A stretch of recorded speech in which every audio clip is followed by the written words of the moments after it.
Hello, I'm Carolyn Casson, President and CEO of Michigan Women Forward, and it is my pleasure to welcome you to our 9th annual WomanUp and Pitch business plan and pitch competition in West Michigan. These competitions are held throughout the state, all during March, and back in October, 110 women submitted 2-page business concept papers with their applications to be a part of this competition. With the help of a whole army of volunteer reviewers, we've narrowed it down to the top 40 finalists, 9 of whom are going to be pitching tonight in the West Michigan region. But before we jump into the pitches, I want to take a moment for our esteemed judges to introduce themselves. I'm going to give a call out to each one of them, and then they can say a few words about who they are and their connection with MWF. Julie Hegedus, Executive Director of Product Management at Consumers Energy. Hey, Julie, welcome. Hi, thank you so much, Carolyn. So excited to be back with you tonight. So fun. I'm so excited. Yeah, I'm Julie Hegedus. I'm with Consumers Energy. I'm really excited to be here. I do sit on the board with on the Michigan Women Forward board. I'm really honored to be a part of that amazing organization. And I cannot wait to see these pitches tonight. The business plan's totally rocked, and I'm just stoked. So it's going to be a great night. Thank you. Next, we're going to meet Kimberly Kirsten. She's the Director of Business Banking here in Michigan for Comerica Bank. Hey. Good afternoon or evening, everyone. Thank you for having me. This is one of my most favorite things to do is judge this pitch competition. I think this might be my 3rd one, and they keep getting better and better. And the talent that we have here is amazing. And I can't wait to give these contestants some money, right? Exactly. I also serve along with Julie and Carolyn on the board of Michigan Women Forward, and I'm honored to do so. Thank you. Well, you're a pro, so you help us all out tonight. The next and the 3rd judge is Kaylee Moreno-Burke. She's Interim Chief Operating Officer of Programs and Strategy for the West Michigan Hispanic Chamber of Commerce. Hey, Kaylee. Hello, I'm so excited to be here. Thank you so much for the invitation. I'm a first-time judge and hope to be back in years to come. I was so excited reading these pitches. I'm excited to start investing personally in these different businesses as well. It's so exciting to see the growth of entrepreneurship in the way that we continue to cultivate that in West Michigan to truly help lift up our mission at the Hispanic Chamber of Commerce to create a vibrant West Michigan, support diverse entrepreneurs, and really making sure that we are helping to spearhead that level of leadership in our community. Thanks. That's why we're all here, to create a diverse economy with women and people of color that really are going to change the way Michigan's economy looks. So thank you, judges, for being with us. You know, the judges have already been hard at work. They have been reviewing each of the finalists' 10-page business plans, which account for 60% of the final score.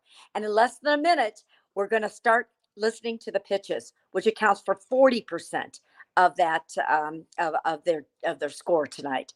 Each finalist is going to have exactly 3 minutes to pitch and 5 minutes then for the judges to answer questions, ask them questions that they can answer.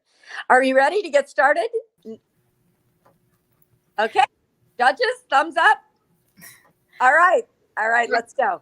Thanks, Carolyn. We'll see you back a little bit later when we announce winners. All right. So judges, you heard Carolyn give the basic rules, if you will. So 3 minutes exactly. Now, for all of you watching, the finalists will, if I call time at 3 minutes, they will be able to finish their sentence. So keep that in mind. In terms of slides, you'll notice that some will use slides. It was not required. So that was something they could choose to do. But audience, very quickly, before we get things kicked off here, you should have received, along with your link to watch, a scorecard. You get to be the judge too. So make sure you click on that link, pull it up on your phone. It should be a fillable PDF or your computer, or maybe you were able to print it like me, and make sure you follow along. This is the same rubric the judges will be using. So you determine what you think the score should be. And then also be paying attention, audience, because we are going to do some fun awards a little bit later. And so some categories that you will get to vote for after all the pitches are over are the best hook. So hook, like opening line, hooks you in, right? The most creative visuals. So be paying attention. And the most passionate pitch. So keep those in mind as we go out through the evening. But enough of me talking. You want to hear the finalist pitch. And so I am going to pull in our first finalist in the startup category, Katie Burdett with Farmette. Hello, Katie. How are you? Hello. Great to meet everyone. Now, Katie, I don't know which is worse. Personally, I've not been in your seat, so I don't know if it's worse to go first or like worse to go last. I shouldn't say worse, harder to go first or harder to go last. I have every confidence that you are going to kick us off strong this evening, though, going first. So I'm going to go ahead and pull your slides into the stream. Now, Katie, I know you heard me just say it, but I'm just going to give it one more time. 3 minutes are on my timer. When you start talking, this timer will start. If need be, I'll call time at 3 minutes and you may finish your sentence. We will then go into some Q&A with the judges. So are you ready? I'm ready. Okay, take a deep breath. Let it out. When you start talking, this timer will start. Good luck. Getaway time is precious and a city break is calling. Imagine living in Chicago and being able to hop in the car or the Amtrak train just 90 miles to New Buffalo, Michigan for a quick weekend trip. Instantly, you're transported to the sandy shores of Lake Michigan, where the pace of life is slower, more casual, and filled with natural beauty. Your first stop? Farmette, a small, eco-friendly farm that supplies an on-site marketplace, cafe, and bakery. Fuel up with a latte as you browse our grocery and prepared foods aisles. Pick up a loaf of house-made sourdough bread, along with some local farm-fresh eggs for tomorrow's brunch. Headed to the beach? Grab a nosh box filled with ready-to-eat seasonal vegetables and dips. Come bearing gifts for your host with a selection of natural wines, cheese boards, and flowers. Welcome to Farmette. My name is Katie Burdett. I'm an organic farmer, marketing specialist, and founder of Farmette LLC. With my 15 years of experience growing food for consumers and award-winning restaurants, I'm uniquely positioned to present a new model for sustainable modern agriculture and small, localized food systems. There's a growing demand for farm-fresh and locally sourced food among consumers who are interested in knowing where their food comes from. Here at Farmette, we organically grow our own vegetables, herbs, and flowers, along with sourcing the very best products from our local agricultural community.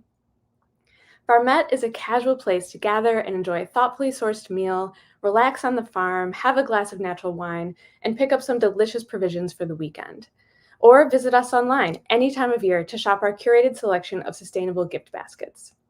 With Michigan being the second most agriculturally diverse state in the entire U.S., second only to California, there will be no shortage of opportunities to showcase and utilize beautifully, locally grown fruits, vegetables, flowers, and small grains. Named one of the 50 best places to travel, New Buffalo is known as the gateway to Michigan and hosts many tourists every year.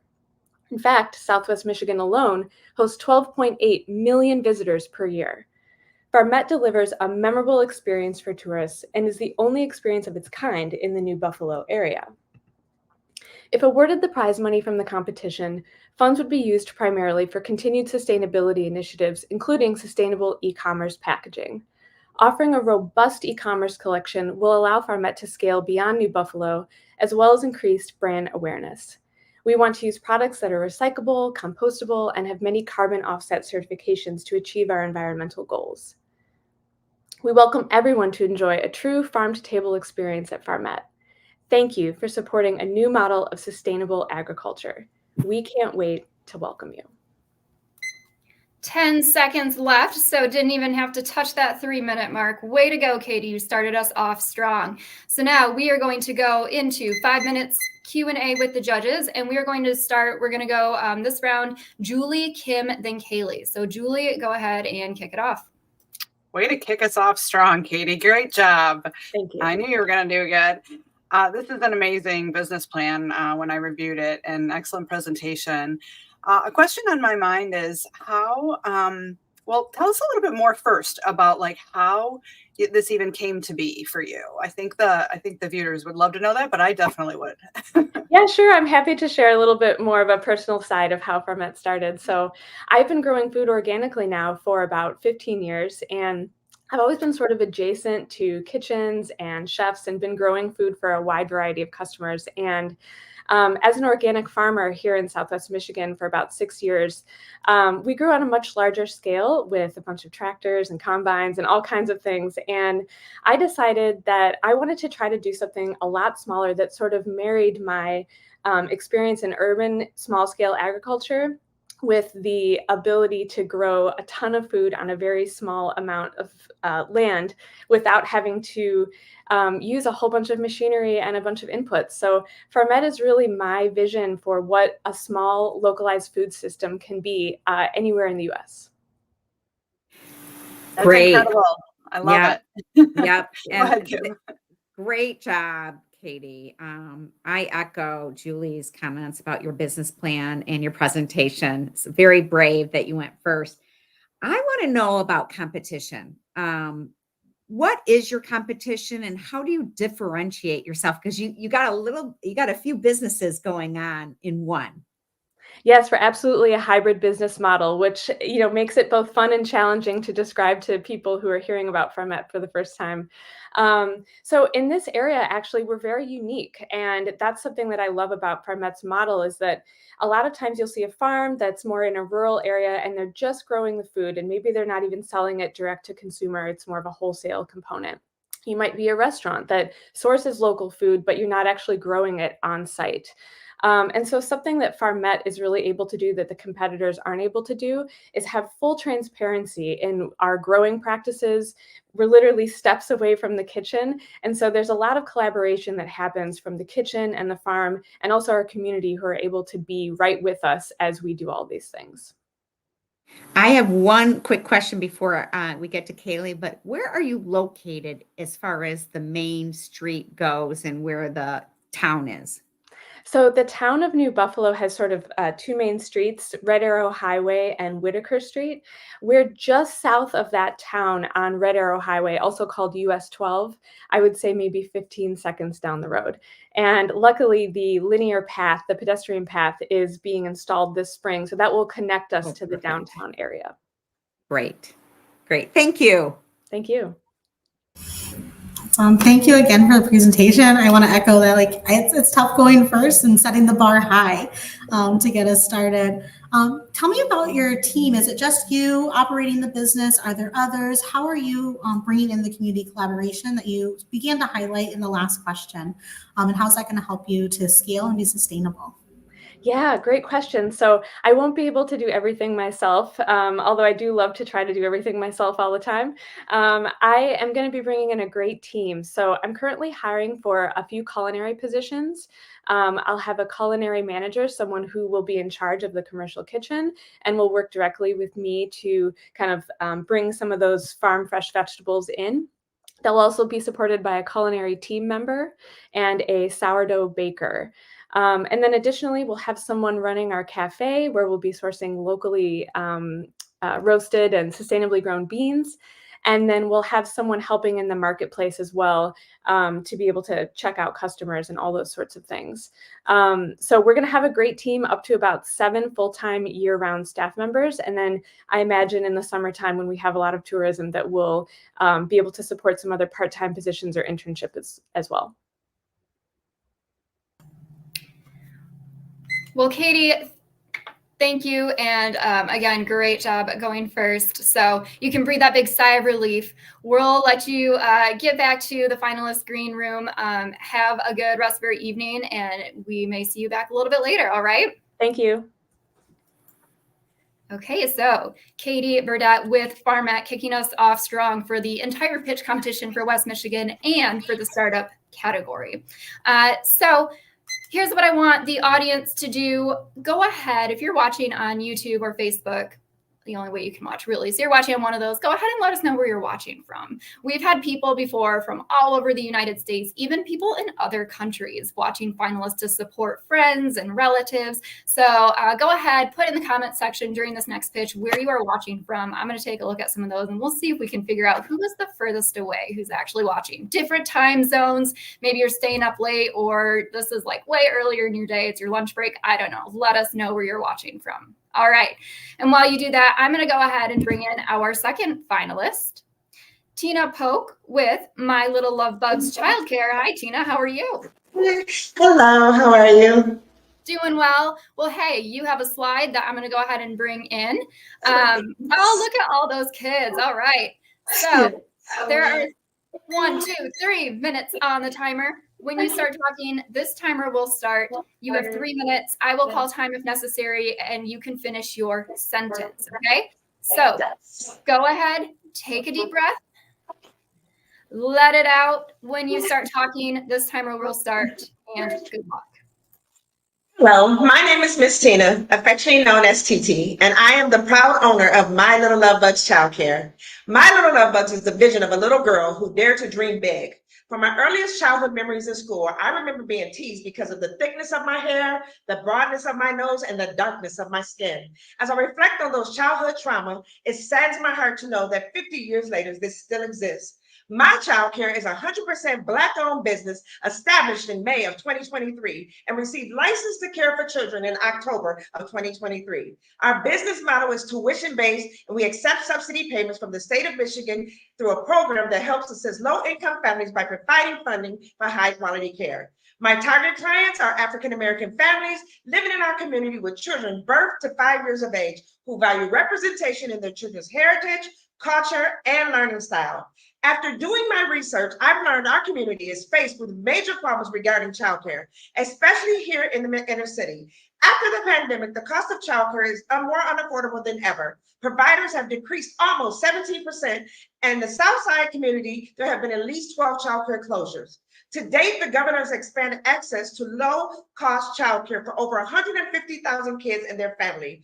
Part of this solution will help to empower African-American children who normally may have faced challenges and lacked resources. Our program is excited because this allows us to embrace and celebrate our diverse cultural background by using a culturally based curriculum that I am creating. In the inner city area, there's a higher demand for safe and affordable care due to shortages of available options. While there's existing quality programs in the area, our program is the only one that offers year-round, cultural relevant, and play-based care for African-American children. Yet my prices are still competitive with local providers. I offer curriculum that prepares my babies for kindergarten and beyond, with a strong emphasis on African-American culture and history, while teaching them the importance of their identity. Our services include non-traditional hours, giving parents flexible options for employment, diversity year-round, and home-cooked meals. Our program brings cultural awareness, addresses the need of children with Black and brown skin, building their confidence. My current home location has lots of room for the children to explore and play, and is in a safe community where there is a great need for a child care center. I have 28 years of experience in the community of early childhood education with a strong emphasis on teaching African-American children, fostering their growth through cultural experiences. Currently, my team consists of 3 compassionate staff members who have all met and exceeded the requirements of child care licensing. Recognizing the need and the crisis that we have across the state, Expansion is crucial. I'm seeking financial assistance in the amount of $10,000 to assist in bringing my vision to life by allowing me to expand and elevate my business by opening a new childcare facility in the inner city, adding an additional 20 to 25 children from our current waiting list, and creating more jobs in our community. Please consider partnering with me so together we can impact the lives of children and families right here in our community.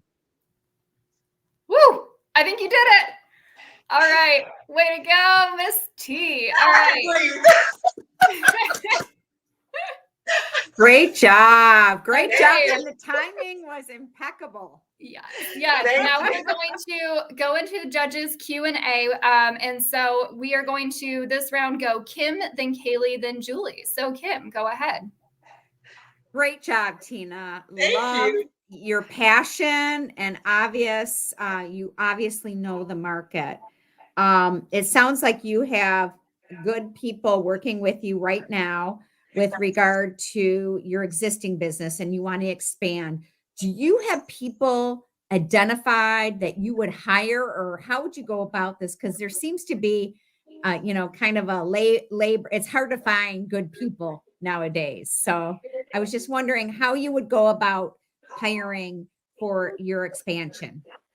Because I've been in the business for so long, I have a really good name in our community, thank God. But I really focus on making sure that my staff are well taken care of. Like, I really take care of them, and people know that. So I really don't have a problem with either getting kids or staff, because I do know that their job is just as important as my job. So I want to make sure that they're taken care of. So yeah, I think that gives me an advantage. Okay, thank you. You're welcome. Thank you. There's clearly a need for more childcare within the city. I think we've seen that across many reports, and I think you did a great job of articulating the specific gap that you are filling in providing culturally relevant care for our Black and brown babies that are out there. And I think that's an important gap to fill. And I really appreciate you sharing your story in the kickoff of why this is an important business overall. I know in childcare facilities, managing wait lists and managing that with parents can be one of the difficulties of part-time, full-time care, wait list management. What is some of your plan as you're hiring and you're expanding to manage that wait list? So we are with a company called Wonder School, which is an awesome program that I use, and they have helped us set up a website where there's like where parents can schedule for tours to come and see. They also have a set on there where they can apply, and then that way I can see it. It sends it right to my email, so then I can respond to that parent accordingly, so that no one's getting missed. I watch that daily, so I can make sure that I'm not missing any of the clients that are looking for daycare. Because it's such a great need, I work with amazing providers here in Grand Rapids. So if I can't take them, I'm always referring them out to someone that I know that I can trust with kids. Great job, Tina. You can definitely feel your passion come through from that presentation. So thank you for sharing with us. I got two questions. So with the cost of food and just all the things kids need, supplies, I see you're doing getting them ready for kindergarten. How do you keep the prices low with the cost of all these other external things that you need for the daycare or for the care? How do you keep them low? How do you keep those prices low? Those are really good prices. Well, our governor has been amazing to us, daycare providers in the city, or just in the state overall. We've been able to get grants from the Great Start Quality Care. I also use the food program for food for my kids, so we get a reimbursement for food. So that does help. Just provide the quality care that I can at the price that I can. It's affordable for me, and it's affordable for the parents. And also, like I said, we connect with the state of Michigan for subsidy payments, so that also helps with childcare payments. Awesome. And then we also get levels. And so I just got my level 3, yay. So when you get levels, you also get to get DHS, it pays you more money. So we do make more money by getting through the levels. There's 5 different ones. Wow, that's great. Congratulations on that. Thank you. And then I just wanted to learn a little bit more how you prepare the kids for kindergarten. So I know you got some babies in there, and then you got some that are getting ready to go to kindergarten. So tell me a little bit more about how you prepare them? So we work with the kids daily. Like we have a curriculum that we follow. We do, I don't know if you can see any in my classroom, but we have like our let me see if I can turn you around just a little bit. This way.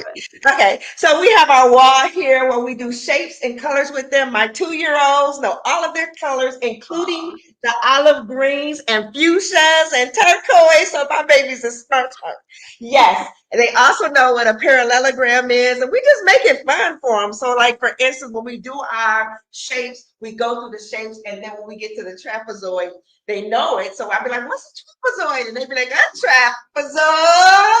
So they get to get up and dance. So we make it fun for them to learn in everything that we do. Today we hid dinosaur eggs, and we went on a dinosaur hunt because that's our theme for this week. And they were super excited about that as well.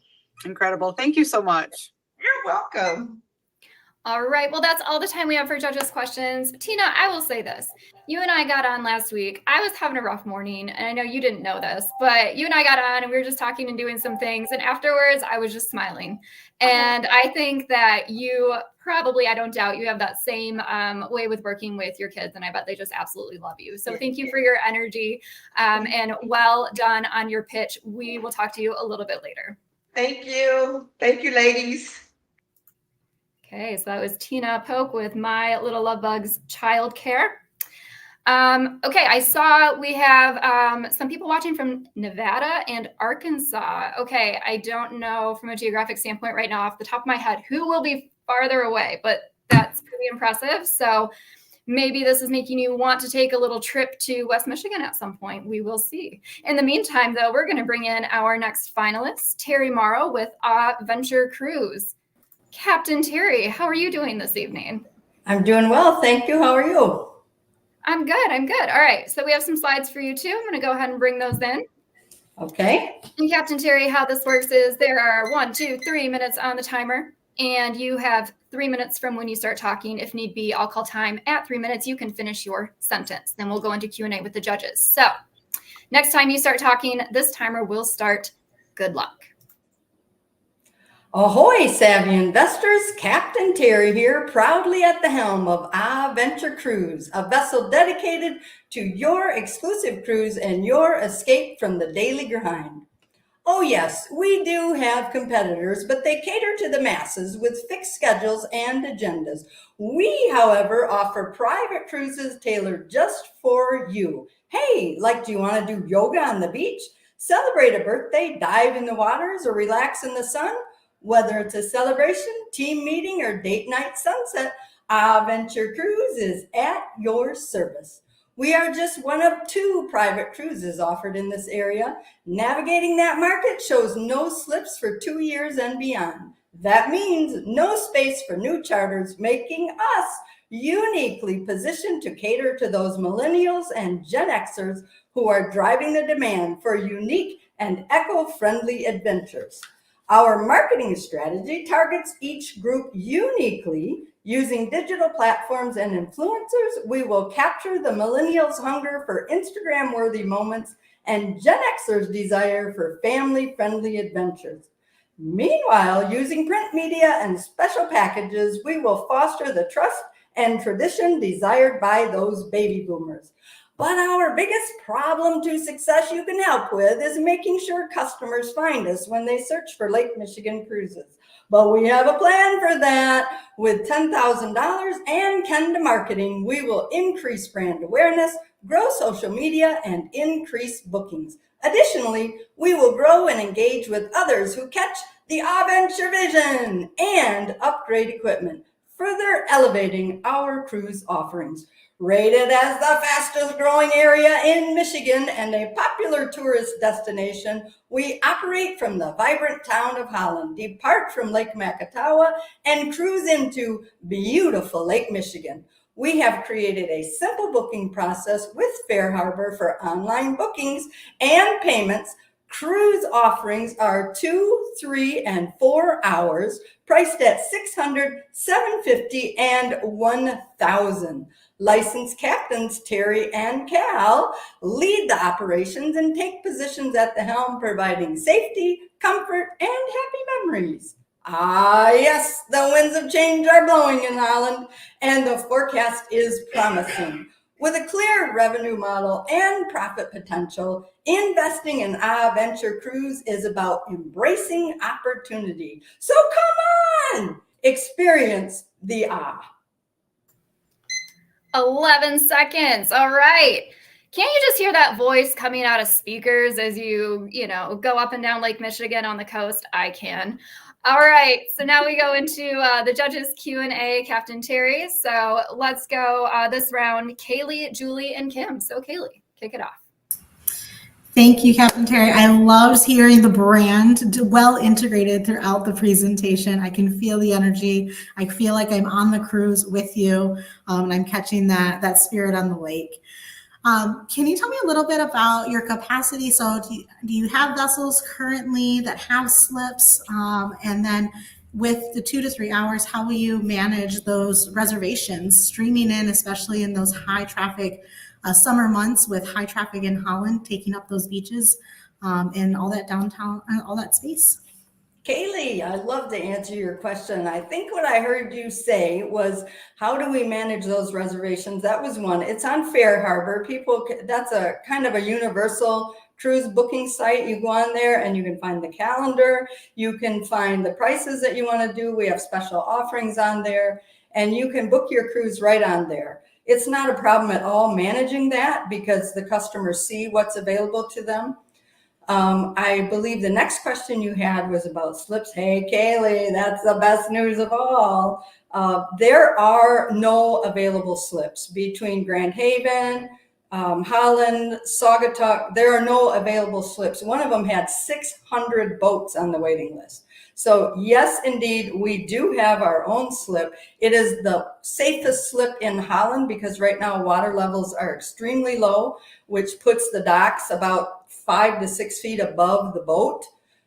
We happen to be at Emmy Yachts. It's a new marina on the east end of Lake Makatawa. They are floating docks. It makes it very safe. It doesn't matter what the water does. So we do have a slip. We are secure there. We're not going anywhere, and nobody's coming in because there's no slips. Awesome. I've tried to get a slip down there and it is impossible. So. It is. It is. Thank you so much, Captain Terry. It was really great. I loved your enthusiasm throughout the entire pitch. Like I was on the edge of my seat like the whole time. So you did. You're great. welcome, Julie. Thank you. Just one question for you. I really loved the generational differences that you had outlined for your marketing plan. What do you see as like the biggest challenge with that? The biggest challenge for me, I'm going to be honest with you ladies, I'm a retired school teacher, not a business person, and we've gone into this and I have done every bit of it with the help of SCORE and Michigan Businesswomen for Michigan Small Business Development Center. They've been fabulous, but I've done every bit of it, the marketing, the business plan, the everything, and had a fabulous time with it. I can usually do websites and do just fine, but I'm telling you that social media is killing me. I don't even get all the hashtags. You got to hashtag this and at that. And when I figure it out, somebody changes it. And then Facebook does their thing and changes it. And I just want to cruise. I just want to go on a cruise. And I'm really good at taking all the pictures. And I've had people do bartering cruises with us. And she says, take the pictures and then post them right away. And I'm like, yeah, I don't even get that because I don't know what hashtags. I need a clipboard of hashtags. So yeah, the biggest trouble for me right now and why I'm hoping to get this $10,000, I met with Kenda, female-owned business in Grand Rapids, loved her. She's going to help me with website optimization, SEOs, keyword searches, meta tags, all of that. She's going to help me with the social media and how to post and brand and photos. She's going to help me with all of it. I can do it. I just can't keep up with it. No, sounds like a good plan, Terry. Thank you so much. You're welcome. So, Captain Terry, tell me about your experience as captain. Oh, my stars. Well, my husband and I have been boating for over 40 years and all of that in the Great Lakes and inland lakes. I've driven every boat we've had. It's not a problem to be the captain, but he is more of the captain and I actually do the socializing. Can you imagine that? But one thing I will tell you that I found extremely interesting, because I was looking for numbers, because I know you guys need numbers. And when I was Googling female captains in the nation, of course, this was what was listed, but in the nation, in my age group, there is one female captain. And so I thought that was pretty cool. Him and I got our captain's license. That was fabulous. I know how to do it. I know how to bring them in. I'm not fond of the wind, bringing them in the wind, but that's not fun for anybody. But captaining is, you just, it's really your lake experience. Can I tell you a little secret about captaining? We've been boaters for years. When we took the license and you had a captain and you have to do these signals, you know, when you go out the lane, you have to signal. Well, we said to the director of that class, we've been going out lanes for years, and if we do that double honk signal, do you know what kind of signal we're going to get from people's hands? So kind of some interesting things you learn that we're probably not going to do, because not everybody gets that. Wow. All right. Well, Captain Terry, I think we all just want to cruise, really. So we will let you go, and hopefully we will see you a little bit later. Thank you so much. Great job. Ladies, your smiles really help when we're talking. Thanks for that. Okay. And going out there to social media, some people just had to pull it out. They had to pull out the puns. Okay, ready? Jennifer Maxon, I see you. Captain Terry, you were amazing. Tom Walter, doesn't a Lake Michigan cruise sound great right now? Indeed. Shout out to Jennifer Maxon, by the way. So part of this process is a pitch workshop in January that the finalists do. And Jennifer Maxon and Associates facilitated the West Michigan and Mid-Michigan pitch workshop in January. So glad you are joining us tonight, Jennifer. Hope you're enjoying these. All right, we're going to bring in our next finalist in the startup category, Elisa Cardenas with Howl at the Moon Sauna Company. Hello, how are you? Hi, thank you. I'm good. Okay.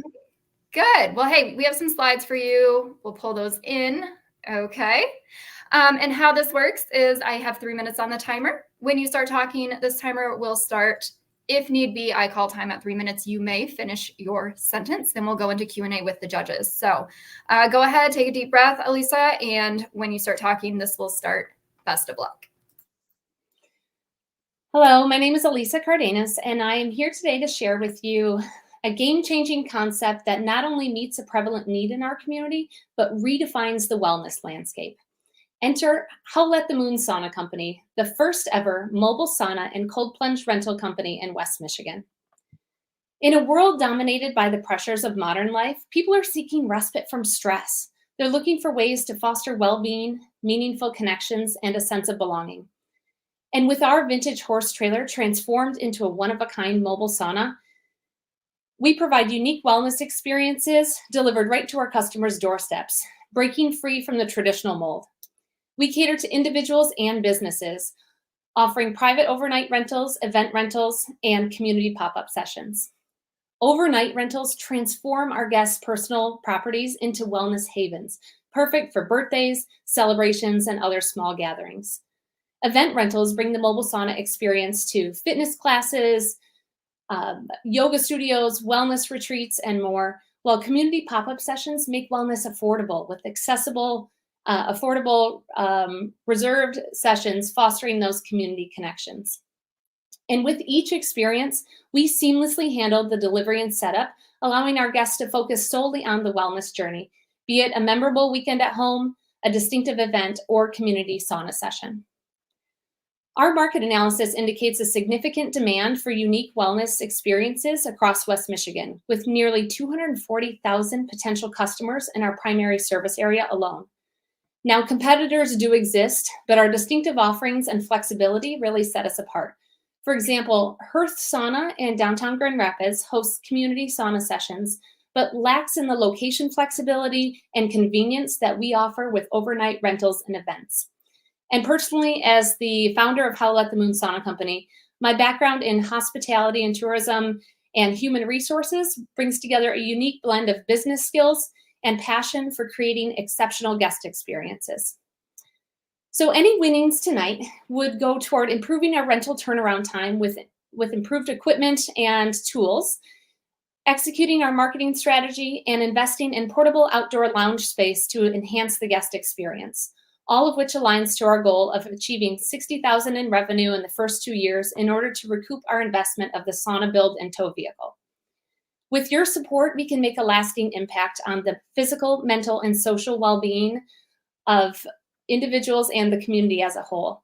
So as we stand at this threshold today, I want to emphasize that Howl at the Moon Sauna Company is more than just a sauna. It's a movement to redefine wellness in West Michigan and build communities that thrive on connection. Thank you, and I'll see you in the sauna. 3 seconds. All right. Well done, Elisa. Yeah, there you go. Nice job. So we're going to go ahead into the judges Q&A with you now. And so we're going to go Julie, Kim, and then Kaylee. So Julie, take it away. Well done. That was really great. I'm interested to learn a little bit more about the wellness benefits of the sauna. I think we're all looking for any ways to get a little bit healthier, a little bit de-stressed. Like in this day and age, I feel like, we're always a ball of stress. So tell me a little bit more about the sauna and what the health benefits are for it. Yeah, so physical benefits, of course, there's a bunch. It's good for your heart health, your skin health, improves circulation, mental benefits. I mean, I think this is where it really differentiates from any other wellness practice is when you sit in a sauna, you come into your body and it is your sole focus. Your mind is with in tune with your body. And so that's really where you can melt away the stress and kind of leave your worries and woes from the outside world behind. Sounds amazing. Sign me up. I mean, right. Thank you so much. Great job. Great presentation. Along the same lines as Julie, how will you educate your future prospect customers on the health benefits? Because I think that's what's missing is, I know some things, I know I feel good after I do it, but some of the things that you mentioned, I didn't really know. So how will you go about getting those customers and educating them? Yeah. So I think you point out the biggest challenge we have is like building the market, right? People don't understand really the true benefit yet. And so one way that I plan to do this is there is a network of saunapreneurs, we're called. There's a big presence in Minneapolis, actually. And so learning from a more established culture on how they got to this kind of more mature state, that will help me. And then, of course, social media is the key to everything, right? So really getting on our marketing strategy, not only for selling the concept of sauna, but really educating and why. And I think that a big part of sauna too is the social aspect that really allows you to kind of have conversations and bring everybody to kind of the same level, right? It transcends social hierarchies when you step in there. So great, thank you. Mm-hmm. Awesome. Thank you so much. I was excited. I love a good sauna. I love a good sweat, going to sweats with my native community. And I'm excited to see more of these options in Lower Michigan. I know they're very popular in the UP, but excited to see more options further south where it's harder to find them. I'm interested to know a little bit more about the name, Howl at the Moon Sauna Company. Can you tell us how did you get to that name? Sure. Thank you so much for asking about that. I was just explaining this to somebody the other day.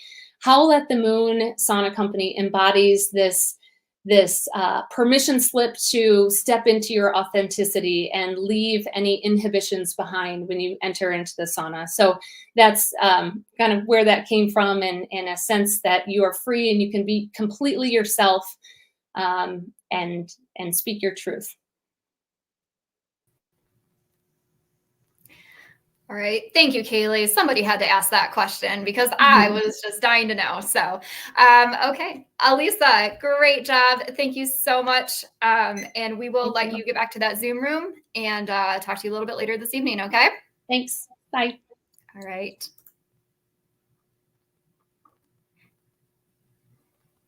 Okay. And last but not least, to round out our startup round of pitches this evening is Danielle Fogel with Spark and Logic. Danielle, how are you? Hi, I'm great. Thank you. Thank you for being here today. Well, thank you for being here. Okay, so I'm going to go ahead and bring in your slides. All right. And Danielle, how this works, you know, but I'm going to tell you again. I have 3 minutes on my timer. And when you start talking, this timer will start. If need be, you can finish your sentence when I call time at 3 minutes if you reach that. And then after that, you'll go into your Q&A with the judges up to 5 minutes. Okay. So go ahead, round us off strong with the startup round. Take a deep breath. When you start talking, this starts. Good luck. I am Danielle Fogel, co-founder of Spark and Logic. We help real estate companies deliver weekly sales meetings that lead their agents to success and increase company profit. I grew up in real estate. My dad owned a franchise and his business was his passion. He didn't go anywhere without his iconic Century 21 gold coat. To my mother's disappointment, he even wore it in our family photos. My dad was a typical small business owner. He invested his heart and soul, wore too many hats, and needed more time. For the last 18 years, Century 21 has contracted me to plan conventions and agent trainings throughout the Midwest. During this time, I realized the impact I could have on the livelihood of individual brokers, like my dad, if I focused my expertise on sales meetings. Being a sales professional, regardless of the industry, is competitive. For decades, companies have used weekly meetings to help associates rise above the competition. And while delivery methods have changed over the years, the need for sales meetings has not. When done properly, they help a sales team learn valuable skills, gain market knowledge, and be motivated to succeed. In real estate, sales meetings play another crucial role, recruiting and retaining the best agents. Real estate agents are independent contractors. They choose where they hang their license. If a brokerage isn't leveraging weekly meetings to provide value, they risk losing agents to their competition. So each week, brokers have a challenge: how to put on a worthwhile sales meeting. Brokers must create agendas and trainings themselves or turn to outside contractors. This is time-consuming, costly, and not sustainable. Spark and Logic turns brokers into sales meeting superheroes. For only $99 a month, we ensure every meeting educates and motivates agents. Our subscriber website provides easy access to turnkey video meetings or makes it easy to customize. The highlight of our program is our signature learning sprints, hyper-focused 10-minute videos created by industry experts. This bite-sized education is easy to digest and perfect for adding value to both in-person and virtual meetings. Other resources include agendas, PowerPoint templates, marketing ideas, and more. We have built and tested our offerings and now have over a year's worth of content, including 80 learning sprints. We are poised and ready for our business to take off. Today, I ask that you award Spark and Logic the $10,000 prize so we can raise brand awareness and increase subscriptions. We will focus on 6,000 brokerages in Michigan and Ohio and exhibit at 4 major real estate conventions, launch targeted social media campaigns, and send direct mail to our ideal clients. We anticipate these efforts will result in a minimum of 20 new subscribers per month. Thank you for the opportunity to participate and to showcase how Spark and Logic elevates real estate sales meetings. I'm not joking. Exactly 3 minutes. Well done. Well done. Okay. And so now we will go into some Q&A with the judges. So this round, we're going to go Kim, Kaylee, and then Julie. So Kim, go ahead. Great job, Danielle. Loved your business plan, and I thought you hit it out of the park with your presentation. I have a couple of questions for you. First of all, when I mention training to my people, their eyes just glaze over. Okay, they're like, not another training session. How do you make your training fun, and do you have metrics that determines if your training is helpful? Yeah, well, so with every training program, we always encourage, for starters, they're learning sprints. They're short, they're concise, and they're to the point. And that's our content creator, Lori Pop. She's amazing. She's been in real estate for decades, started as an agent, worked her way up to company trainer, and then finally VP for Century 21, and she has a real talent for getting to the heart of what's really important and providing exactly what you need to make it applicable and usable. So it's very usable. So that part of it is engaging. And we end every learning sprint with an open-ended question that allows the broker or manager to engage the agents in some idea sharing and best practice sharing, which is super great for that, creating your company culture and this energy. Occasionally, we gamify the learning sprint sometimes. We will have a learning sprint that is game-centric that will help the agents have fun, but will also practice a certain technique or tip like open-ended questions or client retention methods and things like that. As far as the metrics, we have tons of white papers on our program that allow the brokers to know why they're doing the things they're doing and how to measure it.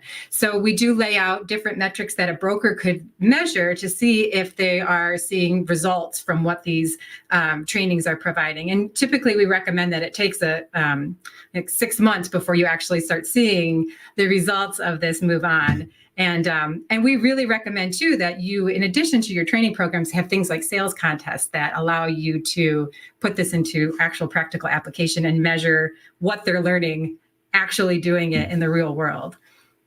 Great. Thank you. Thank you. One of the things I'm curious about, there's lots of learning platforms out there. Coursera, LinkedIn's always got free learnings. There's tons of things always popping up, YouTube links.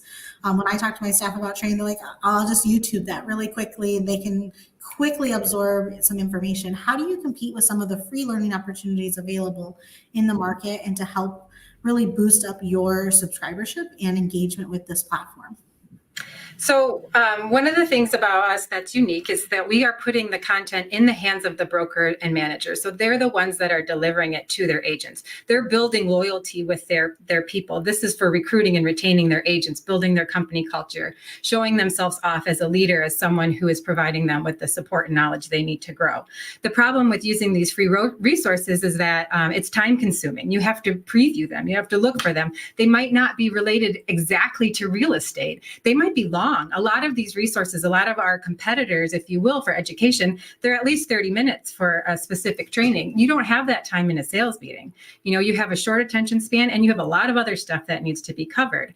And so our program is based on we have a plan for the year that is based on the typical ebbs and flows of the real estate industry. So we are giving you the topics your agents need when they need them. So first quarter, we're talking about filling your pipeline. Fourth quarter, we're talking about goal setting and completing your business plan.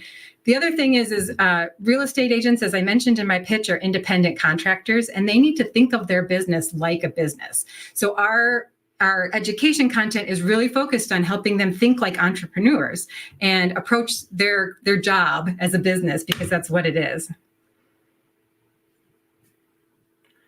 Thank you, Danielle. Great job on the pitch. One question I had was what would you say is one of your most impactful skills that you think your brokers learn as a result of your trainings? Well, I think the brokers, their time is valuable. And I think that what we try to instill in them is that do the things that bring you the greatest return on the investment of your time. And if you don't have the skill set or the time to create impactful training that will really elevate your agents, then this might be a great opportunity to outsource, because brokers often start as real estate agents. They know how to sell. They're good at it. But that doesn't mean they have the skill set to create this education and this training. So as far if that's what you mean, as far as what real estate skill, is that what you meant, or did I answer? Yeah, I guess maybe I said brokers. I probably meant should have said realtors instead of brokers. But yeah, I was looking what skill is the most impactful for them to learn from they will learn as a result of your trainings. Sure. And our training is not the only training that real estate agents need. And I want to make that very clear, because they still need to get their designations. There's still a lot of other things that they need to be doing. But as I mentioned earlier, thinking of their business, as entrepreneurs, being strategic in the way they plan and the way they budget and how they approach their business is really impactful and important for them. Well done. Great job. Thank you. Great job, Danielle. Way to round us out in the startup category this evening. We'll let you get back to the Zoom room and talk to you a little bit later, okay? Thank you. All right. Okay, so judges, there you have it. That is the end of our first round of startup businesses here in the West Michigan competition. So we're going to go ahead and take just a short break.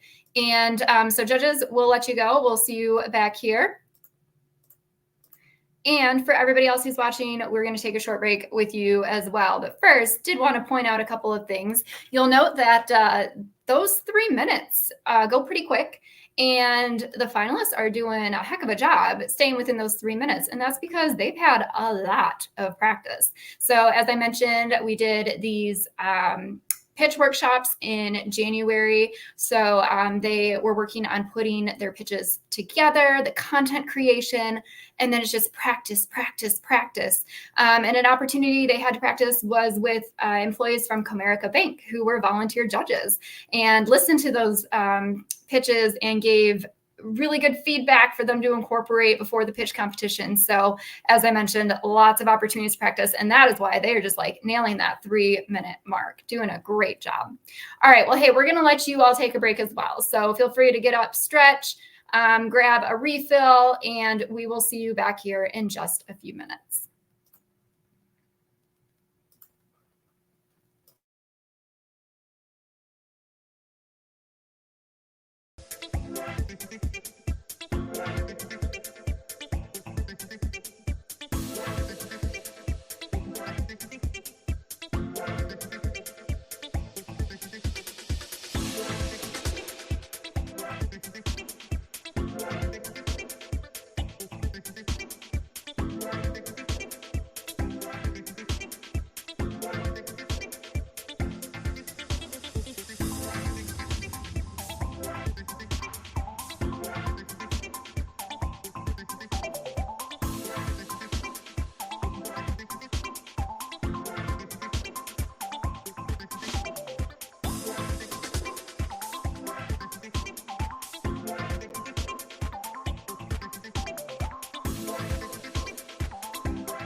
On mute, aren't we all? Okay.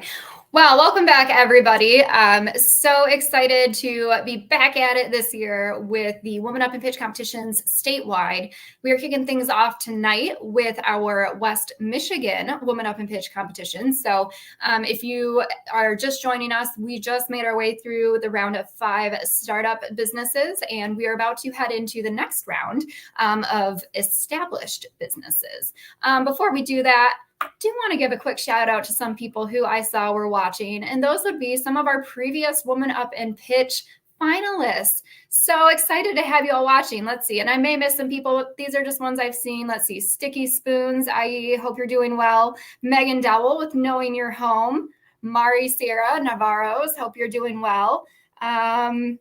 I think that's all I saw for now. But if I see some more, I'll be sure to call you out because I think it's great that you are tuning in again to support this year's round of finalists. You know what this is like. You've been in their seat. So glad you're here. So I'm going to go ahead and pull our judges back in. So we have Julie, Kim, then we have Kaylee. Judges, you're doing a fantastic job, by the way. Like, just love the questions, love the feedback. Thank you. Really hitting it out of the park here. Okay, so to kick off our next round of established businesses, I'm going to go ahead and pull in Elizabeth Huff with Huff and Bloom Floral Co. Hi, Elizabeth. How are you? I'm great. I'm so excited to be here. Well, we're excited to have you, and what a beautiful painting that you have behind you. Thank Okay, you. So we have some slides. Pull those in. Yeah. And so we're starting off with a new round here. So I know you're going to kick us off strong, but I have 1, 2, 3 minutes on my timer. And when you start talking, this timer will start. If need be, I will call time at 3 minutes. You may finish your sentence. And then we have some questions that the judges want to ask you. So Okay, are great. you ready to kick it off? Let's do it. I'm I excited. love the enthusiasm. Okay. So next time you start talking, this timer will start, and good luck. Thank you. Here we go. Hi, my name is Elizabeth Annie Huff, and I am the owner and lead designer at Huff and Bloom Floral Co. Flowers are my passion, planting them, painting them, and of course, designing with them. I started my business in 2020, the culmination of over 10 years of self-taught floral arranging and a passion for creating beautiful art through flowers. Huff and Bloom is a wedding floral design studio located in Wyoming, Michigan. We create stunning, one-of-a-kind bouquets, arrangements, and installations for clients who really want to be wowed by their wedding florals. If a client has seen it, pinned it, or dreamed of it, my team and I will bring their designs to life. While most luxury wedding floral designers have minimum spends that start at $8,000 to $10,000, our minimum spend starts at $4,500. This allows us to serve a wide range of clients who still have significant budgets but fall between the cracks of the traditional market. We have connected with and have collaborated with some of the most sought after planners and vendors in West Michigan. We support as many local woman-owned floral farms as we possibly can by including their blooms in our arrangements whenever we can. Last year, we installed a large floral cooler and a specialty cut flower garden of our own. This year, we have started offering our clients candle and glass chimney rentals.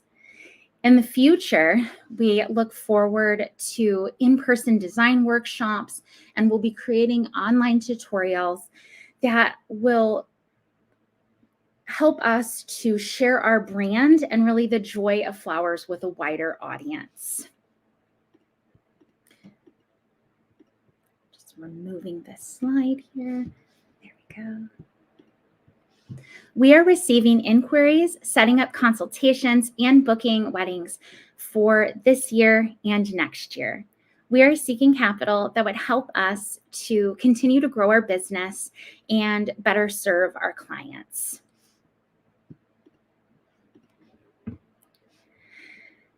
My wedding floral designs create what I call wedding flower magic.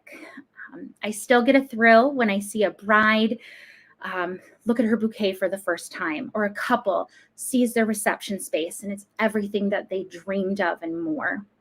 Knowing that my floral designs play a role in the telling of a love story is really the greatest creative outlet I can imagine for my skills and passion. Thank you for listening to my pitch. All right, Elizabeth Huff with Huff and Bloom Floral. Those are some beautiful bouquets, and wedding season is upon us, so it is gorgeous. Thank you so much for your time. Yes. So, okay, we're going to go into some Q&A with the judges. So we're going to start Kaylee, then Julie, then Kim. So Kaylee. Those are absolutely beautiful arrangements, and even more impressed that that's your painting behind you today. Really excited about this. I'm curious, and I was just, do you have a brick and mortar shop? Do you have your own, are you growing your own? Are you bringing in flowers? Tell me a little bit about that part of the operation, Sure, and how that's going to shift with this funding. We do a little bit of everything in order to ensure that what we provide customers is really show-stopping and different. We have a specialty cut garden. I would love to expand that. I would also love to be able to support more of our local floral farms, because sometimes when we do purchase wholesale globally, there can be supply chain issues.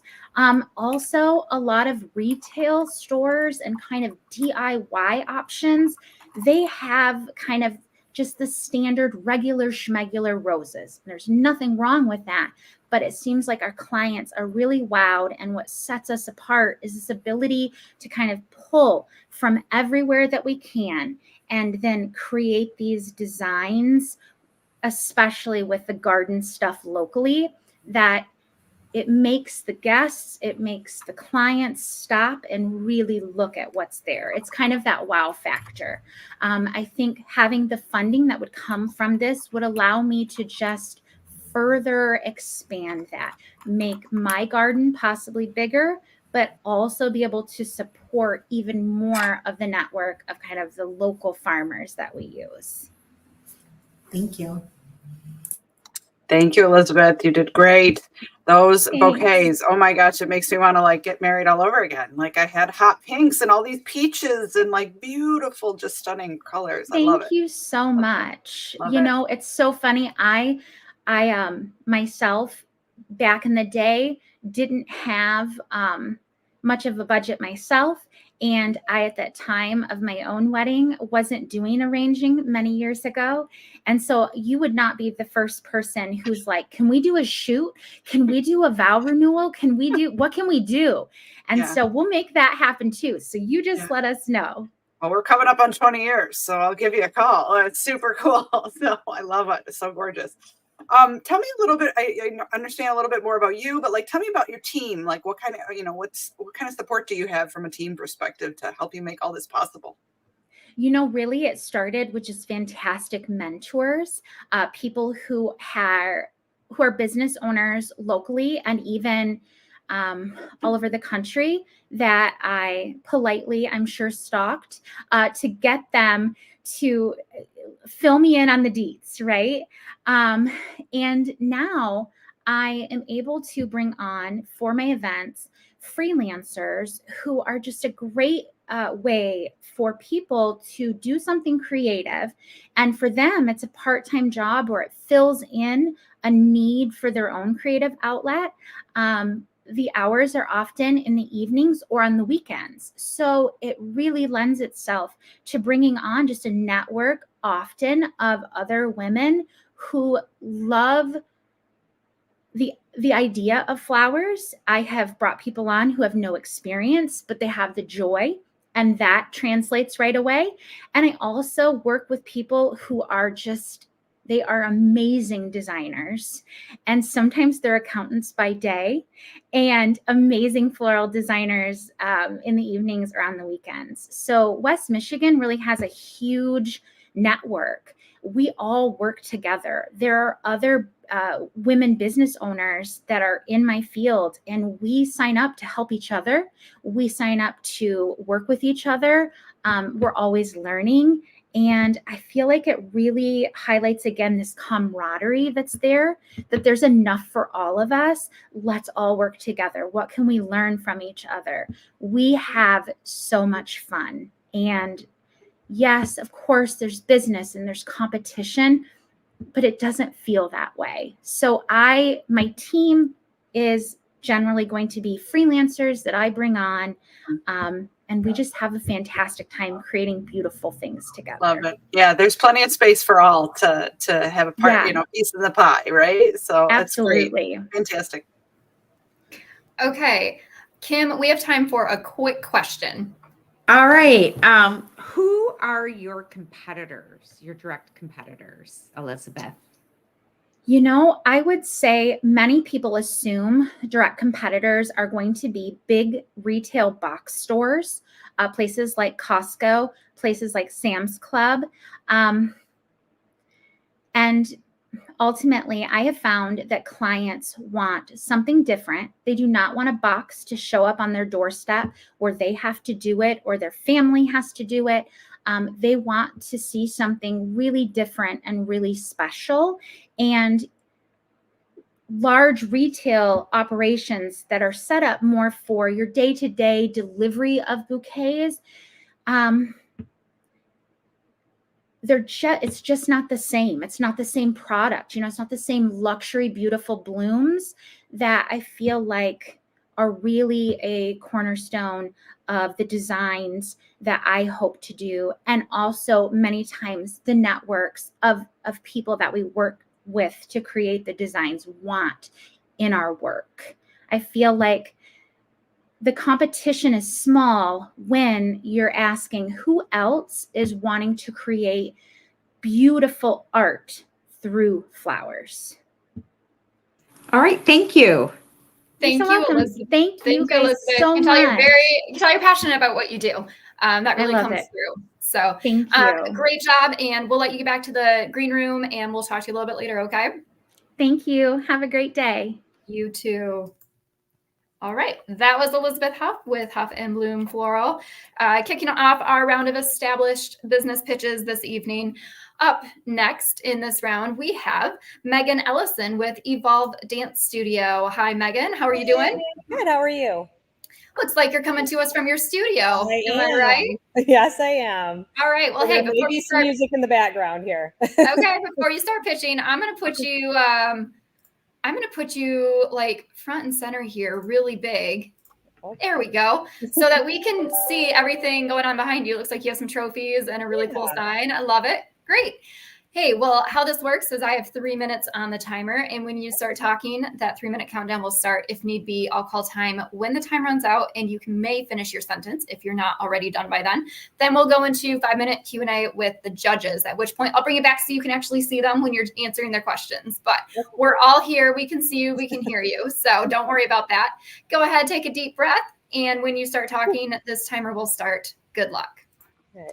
Good evening, everyone. My name is Megan Ellison, and I'm the founder of Evolve Dance Studio. Thank you so much for giving me this opportunity today to speak with you about a very exciting initiative close to my heart and one that I hope will make a very positive impact on the lives of many children with sensory disorders through the art of dance. About 3 years ago now, my 5-year-old nephew was diagnosed with autism. So through that journey as a family of learning and educating ourselves, while supporting my brother and sister-in-law, I personally learned and witnessed firsthand the incredible benefits that dance and music can bring to children with sensory disorders. As most people, some people may not know, research has shown that dance can really be an effective therapeutic tool for children, promoting physical, emotional, cognitive development in all children, but most importantly, with children with sensory and unique challenges. So today I am here to share our plan to launch a special needs dance program right here at Evolve Dance Studio. Our vision is to create a space where these children can experience the joy of dance, but also have the same opportunity to share in the fun at a weekly dance class that I feel every child deserves. So this program will be tailored to accommodate the unique needs of each child. We'll have trained instructors who will work closely with therapists and psychologists that specialize in this area. we plan to incorporate evidence-based dance therapy techniques based on the knowledge from these specialists that would accommodate each of these child's needs. Currently, there's 4 studios in northern Kent County surrounding us in this area that no one's providing this service. The closest that I've found is in southern Grand Rapids, which is about a 35-minute drive from where we are here in Rockford. So we really hope to fill a crucial gap for these families in the northern Kent County area. With these funds, we do plan to invest approximately 32% of the funds would go towards our instructor training, 27% would go toward room accommodations, recommended equipment based on the knowledge from the therapists and psychologists that we would be working with. But most importantly, and this one's the most important to me, is taking that remaining 41% of the money to go towards scholarships for these families, because I know firsthand the significant financial strain a family can encounter having a child with special needs. But this initiative is not just a one-time effort for us. We are dedicated to a long-term success. We plan to continue seeking grants, collaborating with different organizations like the American Dance Movement Program to secure future funding, as well as establishing a very specific area in our business budget annually that will be specified for this program. So thank you guys for taking the time and consideration to hear what I have to share today. Great. All right. Thank Hey, you did it. Okay. Great job, Megan. So Thank now we're you. going to move into some time where the judges could ask you some questions. Okay. Change that a little bit. And so this round, we're going to start with Julie and then go Kim and Kaylee. So Julie. Megan, great job, and thank you for sharing. You definitely are meeting a unique set of folks here that, to me, it's really compelling. I have a grandson who's autistic, and I think he would really benefit from something like this. So it's fantastic that you're thinking about this. Tell me some of the things you saw once you brought, it was your nephew, right? So tell me like some of the benefits you saw after he participated in some of the classes and in your studio. Well, I just saw like a sense of just fun and happiness. And I really try to incorporate that in all of my classes. That's a huge part of my business. And our motto here is dance is fun. You should always have great memories, no matter your abilities, your age, your level, your experience, no matter what. So if that's my motto with everybody, with different sensory disorders or not, why not incorporate all of them? So yeah, I just noticed that with my nephew, just a relaxation of fun. And so I really wanted to bring that to more kids. Yeah, I love it. I love that you said about turning down the sound, so it's not, because I know my grandson tends, if it's too loud, he's not wanting to participate. But and brightness, right now this room is bright because that's what normal dance studio is. So being able to have dimmable lights and yeah, it's definitely meeting a need that parents, I think, just haven't had access to. So it's incredible. Thank you. Yeah, thank you. Megan, good job. Thank you. It is such a unique idea, and I love it. How will you target the parents of special needs children to drive the demand? So Can you go into that a little bit more? That'd be great. I do plan to reach out to different ABA therapy programs in the area, but specifically right here in Rockford, I do know one of our elementary schools, Meadow Ridge Elementary, has a very specialized program for children with sensory disorders and autism. So I would like to work with the school district, local school districts, and see what we can do to help incorporate that, whether it's in their classrooms or here at the studio. All right. Thank you. Yeah. Thank you. I think this is so great to make sure that dance is inclusive. We had one person in my old dance studio that we brought it into all of our classes. We got to grow up and watch them, and we saw the relief. It also brought the parents. And I think that's the thing that you're also bringing. It's not just therapeutic for the children, but also the ability for the parents to have that joy in this process as well. My question was around the I am in a motion censored room, so My question was around like how would you maintain the scholarship fund? So I appreciated towards the end of your presentation really expanding on that you'll maintain that in your business plan to going forward, that this is to get it started and then looking for additional grants to do that. So thank you for expanding on that to make sure that this can be a sustained practice within that I think will really make your studio unique. Yeah, that's really the plan, is to continue this for as long as we possibly can. Great. Well, Megan, thank you so much. Great job. Thank you. We will let you go back to the finalist room and talk to you a little bit later. Have a good rest of your evening. Thank you, guys. Okay, so that was Megan Ellison with Evolve Dance Studio. Up next in our established category, we have Evia Marshall with Creative Canine Pet Services. Hello, how are you doing this evening? I'm doing great. Can you guys hear me fine? Yeah, we can. Awesome. It's always a great start to this. There's nothing worse than not being able to hear somebody and then the panic sets in and we troubleshoot every time. But things are a lot easier when just the audio and the speakers work. So I'm going to go ahead and bring in your slides. How's the Pomeranian doing, by the way? I just have to ask. Oh, doing well. Good. I do love the cute little Pomeranians. Okay, so here's how this works. I have 1, 2, 3 minutes on my timer. And when you start talking, this timer will start the countdown. If need be, I'll call time at 3 minutes. You may finish your sentence and then we'll go into the Q&A with the judges. So go ahead, take a deep breath, let it out when you're ready. Good evening. My name is Evia Marshall and I am the owner of Creative Canine Pet Services. We are a home-based pet care service. I began this journey as a pet sitter back in 2018, very part-time, and I've also spent the last 10 years learning animal behavior, specifically canines, and also volunteering at animal shelters. And so what I would like to do for you in the next 3 minutes is show you why home-based care is truly the best option for canines.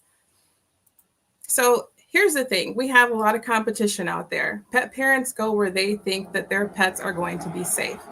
However, most of our competition is really large kennel facilities. What nobody knows is that this is a dog. They're pack animals. They shouldn't be isolated to kennels all day. And what ends up happening is human interaction while they're staying overnight someplace. And overall, it's very unsafe, as I'll be able to demonstrate for you. So our main competitors, PetSmart, they have over 100 indoor kennels, and they don't allow pups outside at all during their stay. If they take in clients who can't socialize well, they may only get up to 30 minutes of human playtime. Whiskers is another large competitor of ours. They have over 220 kennels, but at nighttime, only the cleaning crew is available. Camp Bow Wow is another large kennel facility that a lot of pet parents rely on. They would not actually disclose to me how many kennels they have, which was a little disturbing. And I also learned that there is no human available at night at all. What if a fire broke out? Then what's going to happen? Another competitor that we have is an app called Rover. That's where I got my start. They are home-based, but however, the prices fluctuate all over the place depending on who the sitters are. And so if your sitter takes a vacation, you got to find somebody else. This is why we are the game changer. We are a home-based pet care service looking to create an entire network, multiple sitters all over Grand Rapids and West Michigan. Dogs will have unlimited playtime. They'll be familiar with the surroundings as well as everybody in the network. It'll be less stressful, like a second family. We also have behaviorists available to give us advice on how to take care of challenging clients. We're open 24 hours a day, personalized service, and you pay the same price regardless of who your sitter is. We offer pickup and drop-off service, boarding, daycare, and grooming. Last year, we hit our goal of $30,000. We want to increase that by 75%. Here is where we need your help. We need you to invest in us. We would like artificial grass, playground equipment, outdoor camera, and a van, because right now I'm using my personal vehicle. If you invest in us, you will change the game for pet care in the future. Thank you. Ooh, all right. Sounds like you were right on there. All right. So now we're going to move into some Q&A with the judges. So we are going to go this round, Kim, Kaylee, and Julie. So Kim, go ahead and start us off. I gotta say, congratulations! Great job on your presentation today, and I thought your plan was solid. Thank you. I love the idea because I'm a pet owner that travels a lot, and we wring our hands about. We have somebody that comes into our house, and but we're lucky, and I know it's a situation that not everyone can have. How did you get into this business? I became a sitter on Rover and I absolutely loved it. I started getting clients and word of mouth spread, and it just became like, I became known as like doggy grandma, even though, it just became that way. And I established that personalized relationship. I started to get to know the dogs, and the pet parents, they spread the word. And so it's grown. Now it's not just me anymore. I have a whole team. If you look at my business plan, you can see there's 7 of us now. It's amazing. That's fantastic. Great job. Thank you. Awesome. Fantastic job. Again, I have my fur babies at home, and we've had to do kennel for the first time, and we were heartbroken the whole time that we had to do that. So I think this really helps to fit a niche overall. What do you see as your biggest challenge as you continue to grow the business? Gosh, there's so many challenges. I think I would say the biggest challenge is just clients that haven't been socialized properly. And I attribute some of that to being boarded in those large kennel facilities. When they come here, it's a totally different experience for them. They actually get to socialize with other dogs. COVID was a big challenge because everybody had to stay home. So all of these COVID puppies that were born in 2020, they have no social skills. And so that can be a little challenging, but thankfully we have a behaviorist who helps us navigate a lot of those challenges. That's awesome. Thank you so much for sharing. I think some of us adults lost some social skills through COVID, so I can relate. But yes. I love it. Tell me a little bit more about how you ensure the health of these pets during this time. Like, how do you make sure that, do you do a check to make sure they're healthy before they come? Like, how does that work? That is a great question, and yes, that is part of our process. So we do what's called meet and greets. So before we actually take in a client, and sometimes it doesn't always work out that way where we can meet the dog first, because if it's an emergency, we just kind of say, okay, we're open, let's get the dog. We assess their health before they, as soon as they arrive. And we also have a very lengthy intake form that questions all of their medical history, any medications they are required to have. We need to know who their veterinary care is provided through. We need a phone number, address. So if anything happens during the stay, we want to be able to get mom or dad on the phone. If we can't reach them, we're going to call the veterinary provider and work with them to make sure if there's anything that's, they're not looking as upbeat as they normally are, not playing as much. We want to make sure we get them in if we need to. But I will say I've never had to actually do that. We follow the feeding schedules that the parents tell us their dogs need. We don't try to push them out of their dietary restrictions in any way. And so stress can be a factor, which, we ask for them to work with their vet before they bring them if there's any stress related medications or things like that. We also use Adaptil plugins here, which is it basically gives off a hormone of like mom dog to help them relax their nerves. So every pet care facility, whether it's home-based or not, should really be using Adaptil. Wow, that's incredible. I didn't even know about that. That's great. Thank you so much. You did a great job. Thank you. I appreciate you guys. Well, I think, we just learned something new. So great job, Abia. Thank you so much for joining us this evening. And we will let you get back to the finalist room. Okay. We'll talk to you a little bit later. Great job. All right. Thanks. Bye, guys. I think another person whose passion for what they do just totally comes through. Okay. And last but certainly not least, for the entire West Michigan WomanUp and Pitch competition and our established category, I'm going to go ahead and bring in Meg Hamilton, Her Daily Bread. Hello, Meg. How are you? Hi, everyone. I'm great. How are you? We're doing well. We're doing well.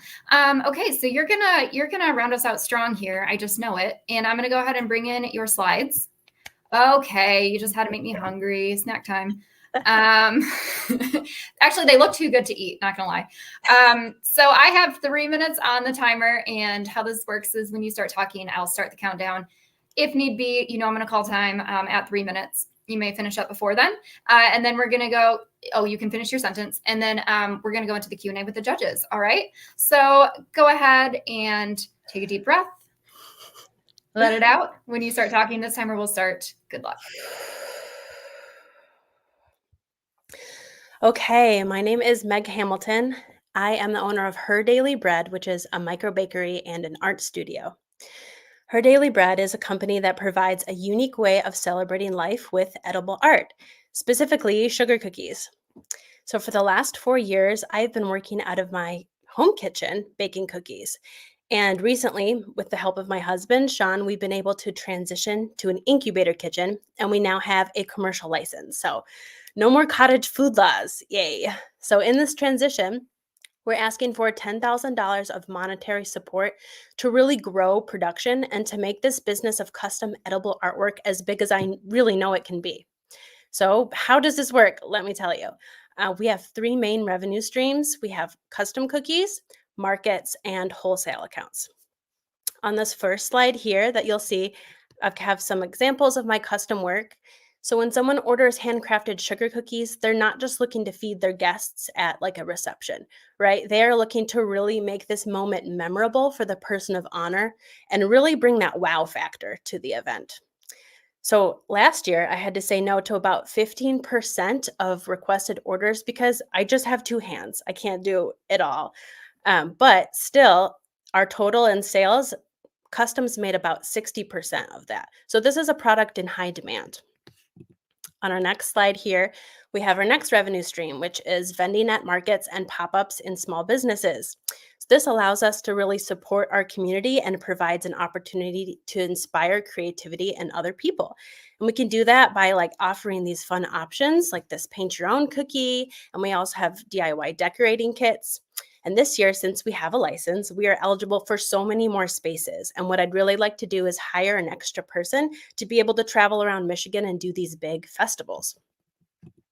So for our last slide, this is the revenue stream I'm very excited to grow this year. Wholesale accounts promote growth for small business entrepreneurs and artists. Cookies provide the creative opportunity for artists to market themselves with new and innovative promotional materials. So instead of handing your customer a pin, a button, or a t-shirt, what if you could hand them a cookie with your business logo on it, or perhaps your own original artwork printed on it? It's kind of a game changer. So in closing, your financial support would really give me stepping stones for immediate growth. The incubator kitchen is a shared space, and so rent is about half of my total expenses right now. So production does need to increase dramatically. $10,000 would allow me to purchase an FDA-approved direct-to-food printer, which would really help with those large wholesale orders. It would help automate that process. It would help me hire a part-time employee and also get a cargo van for deliveries and really widen our audience. Time. Okay. Was that it? Yeah, that was it. Wow. Do you see how good these finalists are? My goodness. I love it. Okay. So now we're going to go into our final Q&A with the judges of the evening. And so for this round, we are going to go Kaylee, Julie, and then Kim. So Kaylee, start us off. What beautiful cookies. I love the Lisa Frank shout out in the first few slides, takes me back. And I think this really is, I've seen this boom as a market, and you do beautiful work through this. Thank you. As you expand into wholesale, you obviously have some items that'll help you to manage that growth. But what are some of the ways that you're going to take care of yourself while managing some of these aggressive goals that you have set for yourself? And how do you just take care of yourself in this process? Oh my gosh. So what has really helped, honestly, has been this transition to a bakery outside of my home. I have 2 toddlers, and you can imagine that working from home, with cookies with toddlers, it can be a little bit stressful. A lot of the time I was working after they went to bed. So now I really get to balance my home life and my work life and time with my husband. All of that is like separated now. When I come home from the kitchen, I'm like, home, I'm done with work. And it feels amazing. That's incredible. I don't even know how you did it with the toddlers at home. And oh my gosh, like that's crazy. And the cookies are just stunning. The periodic table, I'm sorry, speaks to my heart because I'm the chemical engineer. So the periodic table is That's really great. unique. I loved it. Tell me a little bit about what is your turnaround time today, like to be able to like get an order out, and then what are you looking to have it be like, once you can hire some folks to help you? So for custom orders, I really like to have a good solid like 1 week in advance. It depends. The wedding season is quite packed. Sometimes I'm booked out months in advance. And so as I'm hiring somebody, I would really love to be able to have open spots here and there and be able to say, hey, I'm open on this day. Does anyone need anything? Because then I have extra hands, right? And it's not just me. Yeah. Love it. Lots of opportunity there for you. Great job. Yeah, I Thank you. love the way your cookies look. They look delicious. How does the shared kitchen schedule out? Will you have the ability to get the time you need if you get a big order? I certainly hope so. Right now, there's about 20, I want to say like 20, 25 people working in there. And it is the off season for things like farmers markets, big festivals. So it's not very busy right now. I have yet to see what it will look like in the summertime, right? When it's crazy busy. But it is open 24/7, which is kind of one of the main reasons we looked at this one. So I could wake up at 3 in the morning and get a hankering to start work, and I could just go down and let myself in and just start baking when nobody's there. But we are able to see like a calendar of who's booked time out for like a whole month in advance. So you can see who's working in certain areas. And sometimes people just pop in to say, is there any free space? You can kind of just like add on later. You can tell the person in charge, like, oh, I worked in this space later. And they're really flexible with it. And people are really nice there. So I'm not too worried about it. Okay. Well, great. Yeah. All right. Well, does anyone have a last minute question for Meg before we let her go? I was just going to say, great job. Thank you. Thank you so much. Okay. All right. Well, Meg, we're going to let you go back to the finalist room, and great job. They look wonderful. I'm sure I'll be ordering here soon. So thank you, and have a good rest of your evening. Awesome. Thank you. Okay. So judges, you have heard 9 pitches this evening. You've also reviewed all 9 business plans. Again, just so people, a little reminder for the audience. So those business plans count for 60% of the overall score, and these pitch scores will count for 40% of that overall score. Now you're going to go into a super secret, very high security level clearance judges deliberation teams meeting. Okay. So only you have this link. We're going to let you go and see where everyone falls right now, place wise, and then leave you up to decide who gets what, which we're all just like on pins and needles waiting to hear. So thank you so much, because we won't see you back here. You've all been phenomenal this evening. Yes, yes. Wonderful feedback, really thoughtful questions. Just could not ask for a better group of judges. So thank you again. And we will invite all of you back. It's been wonderful. Have a good rest of your evening. Thank you. Good luck deliberating. Thank you. Okay. Reminder to the audience, hopefully you have been following along on your fillable PDF or printed it out, and we're actually manually filling it in. So you have an idea of who you think should win. We'll see how that compares with the judges. But right now, I want you, the audience, to be able to vote for your favorites in those categories that we mentioned a little bit earlier. And I know Julia had mentioned them in the comments section. So we have the best hook, which is like opening line, okay? The most creative visuals, and the most passionate pitch, okay? And so right now, you will have the opportunity to vote for those. So we have the Google form in the comments. So you're going to want to click on that link in order to vote. And if you're watching on your TV, pull out that phone. I have a QR code for you. So go ahead. I hope we all know how to do QR codes, but if we don't, it's okay. You can pull up the camera function on your phone. And then I'm doing it right now. And then you just put it right over the QR code. It gives you a little link to the Google form. You can go ahead and click on it. It'll take you to the Google form and you can put your favorites into all three of those categories. Reminder, it is the best hook. What hooked you in? What got you super interested to listen in? The most creative visuals. Maybe those were slides. Maybe it was a background. Who knows? That's up for you to decide. And the most passionate pitch. Who could you my goodness, they love that business. They really, really want that money. Who was it?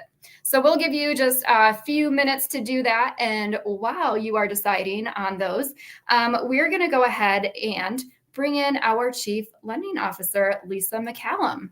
Lisa, you've been watching the pitches this evening, and this is your first pitch competition on this side of things, working for Michigan Women Forward. So what have you thought so far this evening? I have been so excited to hear all of the pitches, and it is so different to be on this side of the table. Thank you so much. I am Lisa McCallum, Chief Lending Officer of Michigan Women Forward. None of this would be possible without our sponsor, Consumers Energy Foundation. And so we're going to watch a video about Consumers Energy Foundation right now. When you think about caring for your community, what comes to mind? Maybe it's improving education or encouraging workforce development, fighting hunger or eliminating homelessness, preserving the environment, or supporting the arts. Consumers Energy has been giving back to Michigan for well over a century, and since 1990, we have been helping local communities grow and thrive through the Consumers Energy Foundation. Last year, Consumers Energy, our charitable foundation, employees and retirees gave over $11 million to Michigan nonprofit organizations. We're investing in what's most important to Michigan, its people, our planet, and Michigan's prosperity.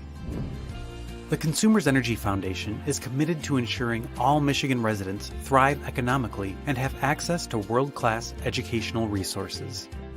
We're focused on creating grants that protect and strengthen the health and sustainability of our state's land, water, and air. And we're dedicated to ensuring Michigan's businesses and communities are growing with world-class resources.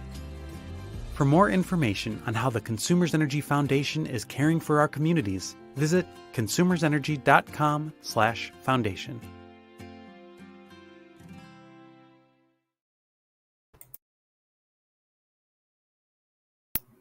And here with us this evening is Catherine Wilson, Executive Director of Corporate Giving at Consumers Energy, to say a few words. Welcome, Catherine. Did you enjoy listening to the pitches? Did I enjoy it? I loved it. It was so much fun. I'm so inspired. I'm either going to take advantage of everything I heard tonight, or I have friends and family that I'm going to be referring. It blew me away.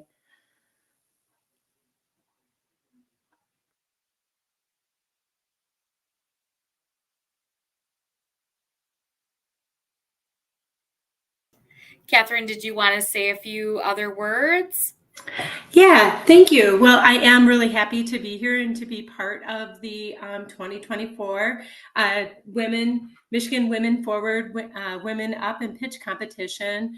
I'd like to give a shout out to Julie Hegedus, my colleague at Consumers Energy and coworker, for being a judge. Obviously, she has a really tough job that she has to do at this time, and also for her service on the Michigan Women Forward Foundation Board. So really excited about that. This is my first time participating. And so, like I said before, I'm very impressed by the quality, the professionalism, the competent pitches that I've heard this evening. And it's not lost on me all the hard work that has gone into this, putting together business plans, the whole team at Michigan Women Forward that is coaching, mentoring, and helping these women, these small business owners. It's just very inspiring.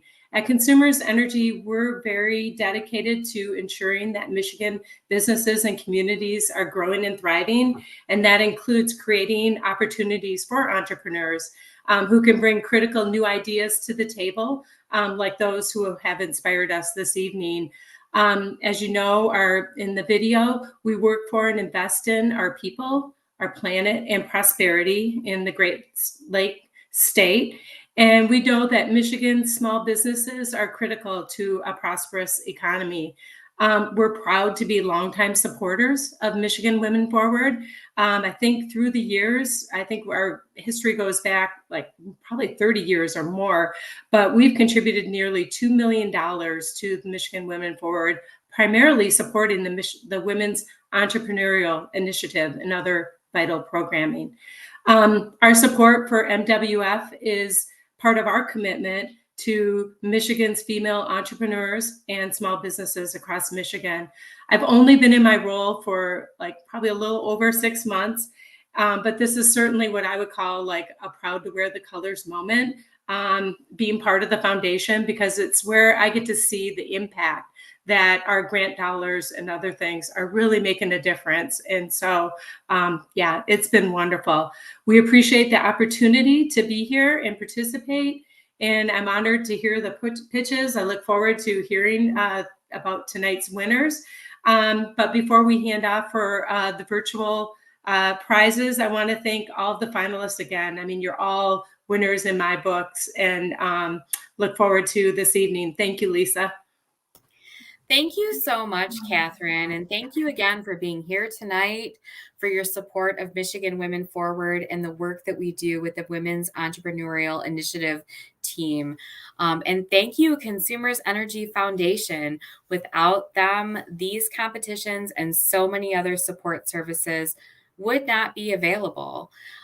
Speaking of support, Michigan Women Forward has a wealth of resources to offer to both our startups and our established entrepreneurs. And I would encourage everyone who is listening tonight or watching tonight to sign up for our biweekly newsletter, Scale. In it, we feature entrepreneurs just like you, and we give you resources, we give you stories, we give you avenues to get funding for your business, whether that is in a loan or whether that is in a grant that is available in your area. So watch for a link to be posted in the chat. And Michigan Women Forward is here for all entrepreneurs who have a dream, just like our finalists today, to grow or to start a new business. And as a community development financial institution, or CDFI, we can offer unique opportunities with small business loans at Michigan Women Forward. We can help your dreams of opening up a shop, expanding your products, or just getting started come true. So if you're interested, please drop your name in the chat or call or text 586-599-9535. That is 586-599-9535. And Ellie, I hand it back to you. Thank you so much, Lisa, and thanks for all that information. I'm glad you could join us for this first pitch, your first pitch with us, working for Michigan Women Forward. I know you've been a reviewer in the past and just so enjoyed it. So we will let you go for the rest of the evening, and thank you again. Thank you so much. So you heard from Lisa McCallum, our Chief Lending Officer. One of the things that we love to do is hear from some of our previous winners as well. And so I was able to sit down this past week with one of our finalists and winners from last year. Her name is Janae Beeville with Beeville Counseling here in Grand Rapids. And just to hear a little bit more about what her pitch experience was like, and how her business has grown over the last year and what she's up to. So let's hear from Janae. Tell us a little bit about your business. What do you do? How did you get started? Sure. So, Beeville Counseling, we are a mental health provider here in West Michigan, and honestly, all of Michigan, because we offer virtual mental health therapy to residents in the state of Michigan. And so, with that, we have now 7 therapists, and 8, including myself, who are offering services to the local community, of course, but as we are hopefully getting larger in the state and being known, that we are able to serve all of Michigan. So that's pretty much what we do, mental health therapy. Yeah. Okay. Now, you participated in last year's West Michigan Pitch Competition 2023. How did you hear about the pitch competition and why did you decide to apply? Yes, I believe, if I remember, I think I may have just stumbled on it on a Facebook post, honestly. And because I was already in a space of needing to kind of step out of, I was on a lot of boards and just really busy. And I was like, I need to figure out what I want to do business wise. So I think when I saw the post and saw what it kind of was going to require was working with the coach and doing a business plan and then also, financial potential that would come with it, I kind of said, I'm going to do this. I've never done a pitch before. I'm scared, but I think I need to do it. So I think it kind of landed in the right time when it came across my feed, honestly. Okay. And we've talked about this a little bit to our audience who's watching, but it's a process. It's not just like, oh, I apply for this pitch competition, I'm selected, and I go pitch. So the application opens in the fall. And as you said, interested participants can apply with their 2-page concept paper. And then if selected, it goes through a review process. If selected, they get paired with a coach and mentor who they work with on that business plan, the pitch. There was a pitch workshop. And then that eventually leads up to the pitch competition in March. So when you found out that you were going to be a finalist in the West Michigan competition, sort of take us through that process of what it was like preparing, like working with your coach and writing your business plan and putting that pitch together. Yes, definitely. You are so right. It's a process to get from I'll apply to pitching. So being one who's never done it before, I was excited that there was the pitch workshop for sure, because it really was very beneficial and helpful to learn the parts of a pitch to put together. But before you even get there, getting your business plan together, which means kind of taking time to really identify what do you want to do? Like you have this business, and I've had it and as a solo practice, I'd had it up to 2 years, I believe, or 1 year. I can't, time-wise, forgive me. But at that point, it was just me and maybe one other therapist part-time. And so I knew I wanted to expand. So being able to be paired with a wonderful business coach, Katie Morris, awesome, love her. And so she kind of helped me with the business plan piece, but really kind of helping structure what is it that I want to do? Who am I targeting? Like, what am I going for? What is the goal here? And not just, that I was just a private practice doing therapy, but like, how am I growing into a group practice and what do I want that to look like? You were first place winner in the established category, $10,000. That's a lot of money to win in one night. What did you do with the prize money? Of course. So knowing that I was adding therapists, as I had outlined in my pitch and business plan, that costs money that you have to spend up front getting people credentialed and adding in more biller time. And so it really went towards credentialing costs for that. Also adding them on means I have a payroll account that I need to fund. And if a reminder about, our healthcare system and when you're in it, we do offer the service and then we send claims to insurance and then they pay whenever. So there's this period where you need money to hold you. So that really helps me not, really be stressed about, adding people on and kind of the slow process it is to get the money going. So it went right back into the business for sure, which was right on time. So it's a lot of money, but it goes fast. It went, yeah, I will say it was like, what? Yeah. Where did it go?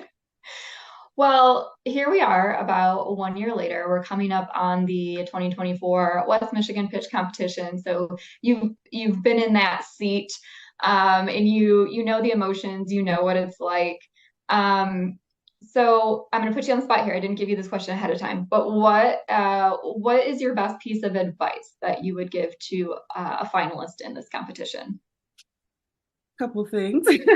So being the therapist that I am, I had to figure out my kind of prepare plan. So what was I doing the day of? Even now, I would say the week leading up to, like, I changed kind of my work schedule so I wasn't packed in with a lot of sessions so that I could kind of have some rest time, and kind of did my own, like, okay, I need to really breathe. So really, like, did a lot of deep breathing, did a lot of kind of affirmations that I needed to just kind of repeat to myself. So when I would get in my anxiety, worry, I'm not going to do well brain, I had to have those go-to strategies to kind of help bring me out of the anxiety cliff, and honestly believe that I can do this. So that's number one thing, just from mental health standpoint, is prepare yourself for the energy it takes, which also means afterwards, what is your routine too, to kind of come down, because you're so elevated that you don't realize you're not breathing, your heart rate's up. You're so amped. Yeah, you're so amped. So just having a plan before, but also afterwards. And then, of course, more than likely, everyone's got it written and it's done. So trust what you wrote. Don't keep changing it. That today, stop changing it, or whatever it is, it's trust what you wrote and that you got it, and just practice that, because you keep going back and changing, and you add too many nerves to it, and it gets all off and you don't feel confident. So trust what you wrote and that you got it. That is excellent advice. I love it. Like, I think that's great. So again, 1 year later, how have you seen your business grow? Obviously you said you have added staff, but tell us a little bit more about that. And then what are your future plans for Beeville Counseling?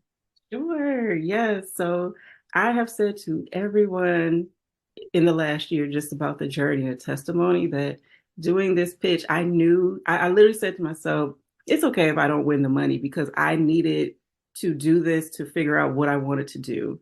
And it was like, as I was writing goals in the business plan, I said, I just want to be able to add one therapist this year. Like, I wrote that as the goal. Literally the next day, I had like one or two therapists who were like, I really would like to join your practice. And I'm like, okay. So what I thought last year this time would be adding one therapist turned into adding 6 therapists. Wow. Yes, it expanded. And part of it was doing the pitch competition, where some had heard what I had done, or they saw the video or the posting about it, and they heard again that it wasn't just a group practice, but I really wanted it to be a teaching practice. And so new therapists who were like, I just want to learn how to do this under you. And so it literally, I spoke to the people I was speaking to, and that pitch, honestly, they heard. And then that also led to me, someone I know who been thinking of, I want to do some part-time work, and listen to the pitch, and they were like, I really want to help your business. And so that's how I ended up with my admin support. So it literally like opened the door for people to know who I am and what I was offering and what I wanted to do. And they heard the dream and they wanted to be a part of it. So I know that that's how it happened. It went beyond what I thought. I was thinking small, but how much more? I love that. Maybe another piece of advice: you never know who's watching. Gosh, you never ever know. And you don't know where they are in their journey, that it just fit where they were looking like, I would want to do part-time, and you talked about part-time therapy. So that happened. So yeah, here we are now, 8 therapists strong, and a part-time admin and full-time biller. Well, congratulations. That's really inspiring to hear. If someone does want to get in contact with you, how might they do that? So we can be found a few places. So obviously on social media, Beeville Counseling, on Facebook, as well as on TikTok, as well as on Instagram. I got into social media world a little too in the last year. So all those handles are just Beeville Counseling. And then also our website, beevillecounseling.com. And then you can see all of our therapists and who they are, what they offer. We see 9 and up. So we are ready to serve many, many people. So here we are. Great. Well, I don't know about you, but I so enjoyed that update from one of our pitch winners last year in the West Michigan competition in the established category, Janae Beeville. And we are so happy to hear that her business just is taking off. It sounds like she is just doing such great work and really, really growing that business. So I know everybody is just itching to get to the winners announcements. We will get there momentarily. I promise we are headed there. But right now, I want us to hear from one of our staff members here in West Michigan with Michigan Women Forward. Her name is Anna Jose, and she is Director of Business Development and Program Management. And so heard a little bit from Anna earlier this week, so take a listen. I'm the Director of Business Development here at MWF, which is a position that for me is one of the ones that I love the most because it has given me an opportunity to really foster relationship within the stakeholders and within our communities. But my primary focus is to revolve around ensuring that entrepreneurs are well acquainted with the range of services we offer, and making sure that we're empowering entrepreneurs to, propel the business forward and secure the necessary funding for them to actually grow their business. So that's one of the things that we really focus on. But my role is divided in two aspects of it. I'm the Director of Business Development, but I'm also the Program Manager for programs that we will be, doing here in West Michigan in our area.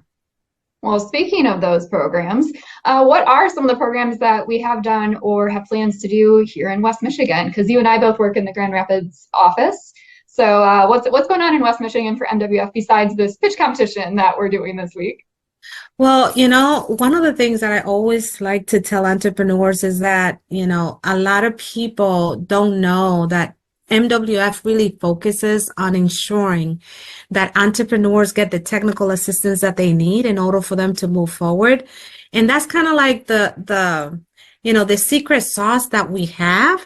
And it's really excited for me to really ensure entrepreneurs that we not only making sure that they get the funding that they need, but it's also making sure that they actually get the technical assistance that they need. So in terms of the question that you asked, one of the things that we have done in the past, one of the programs that we have had in the past, and we're looking forward to continue to do in West Michigan is Let's Get Your Financials in Order. That program is really kind of like, it's a great program, and let me tell you why. It gives an entrepreneur the opportunity to really identify what they need to do, making sure that they organize absolutely everything in their business. And the unique part of it is that we actually hire CPA, bookkeepers, to really sit down with them and organize absolutely everything in their business. And I don't think that here in West Michigan, we have had a program that was able to do that for entrepreneurs. And I think that that's what was needed. And we are super excited that we are working with, business owners in our communities that could actually bring in their knowledge and help entrepreneurs organize themselves. So if they need a loan, then they will have absolutely everything they need in order for them to move forward. If they're they could be looking for $5,000, $10,000, even $20,000. And for us, we actually provide entrepreneurs with funding up to $50,000. And in order for them to actually have access to those funds, they will need to have the financials in order. So we're really excited to make sure that we could probably offer that to some of the entrepreneurs in our communities. It's a program that is focused in different industry right now, but eventually we'll have it available to other industries as well. Okay. That sounds like a great program. And of course, here at MWF, we are really big on knowing your numbers and understanding your financials. And we believe that is such an important aspect of running a business. So what would you say is your favorite part of your job? Like what just fulfills you, gets you really excited? You know what? One of the things that I love the most, Ellie, is that when I have an opportunity to visit one of our entrepreneurs, I get to eat a lot. You know? because all of them wants to feed me. And but no. Just to be completely honest with you, it's just that connection, knowing that we are here for them, knowing that we have their business interests at heart, knowing that my clients will call me at any given time just to ask me any questions. And they know that we want to make sure that they exceed and they grow their business. It's kind of like the fulfilling part of the work that I do, because it's hard to run a business and know that you feel alone. And I feel that when you are connected with the business owners in the community, they always could count on you. And I think that's important for me as an individual, and for the community that I serve. I think it's important for me to feel connected, and I feel that connectivity. And I feel that we could have honest and clear conversations. And it's fulfilling to the extent that I be getting invitations to birthday parties. I know that, even when they have a doctor's appointment and when they have to do something special with their family. So I think creating those relationships are very important to me.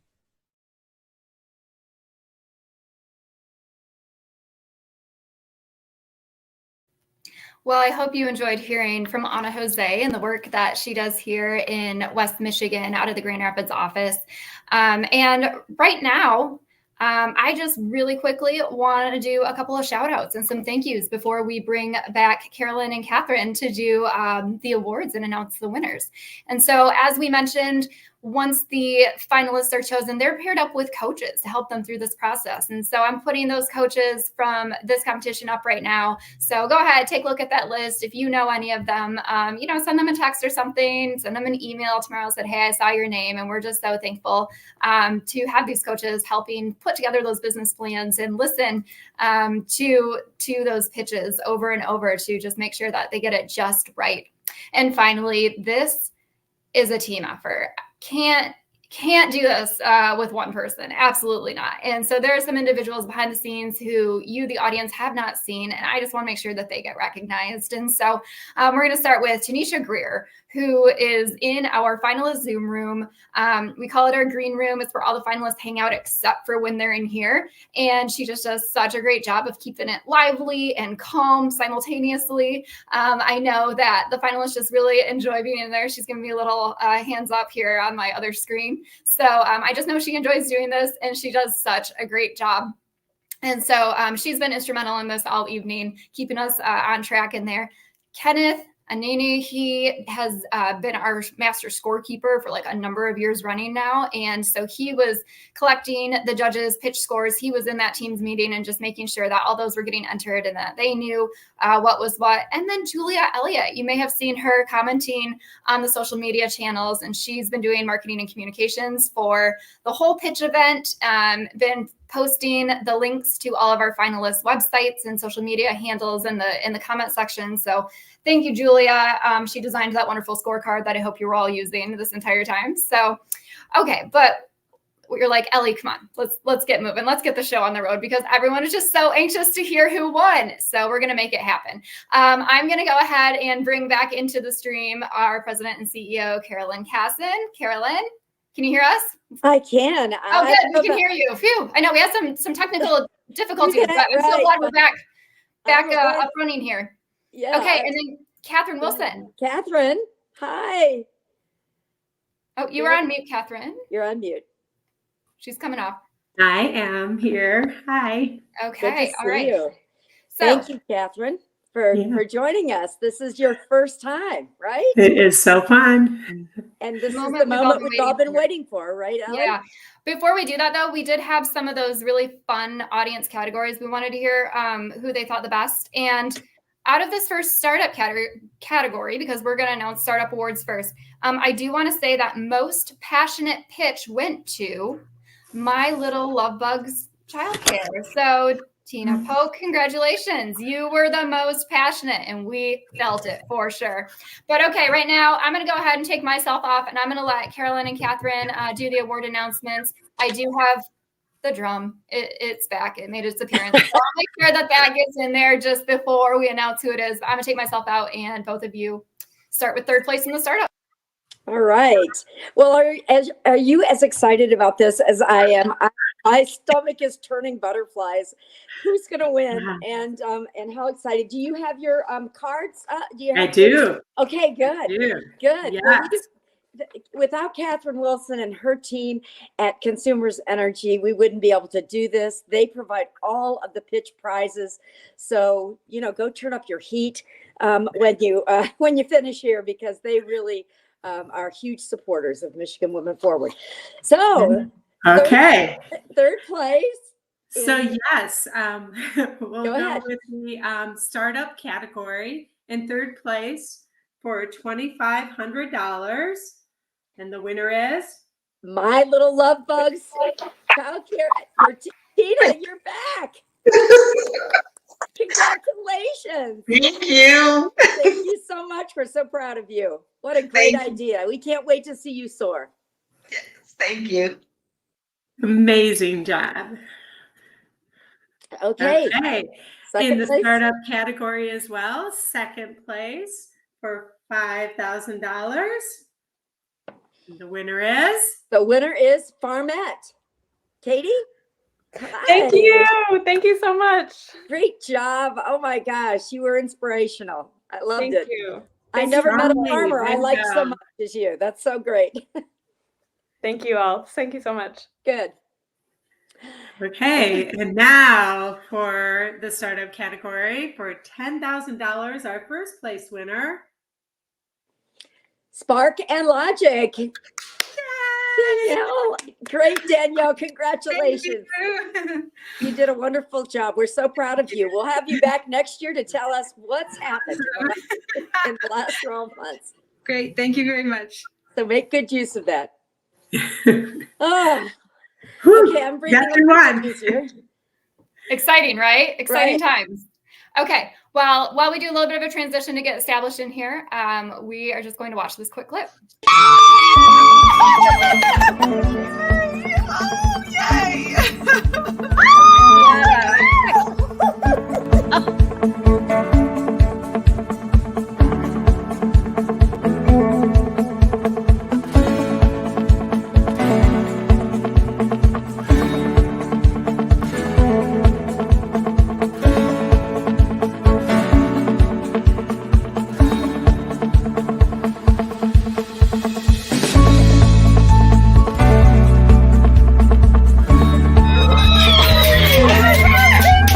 Congratulations.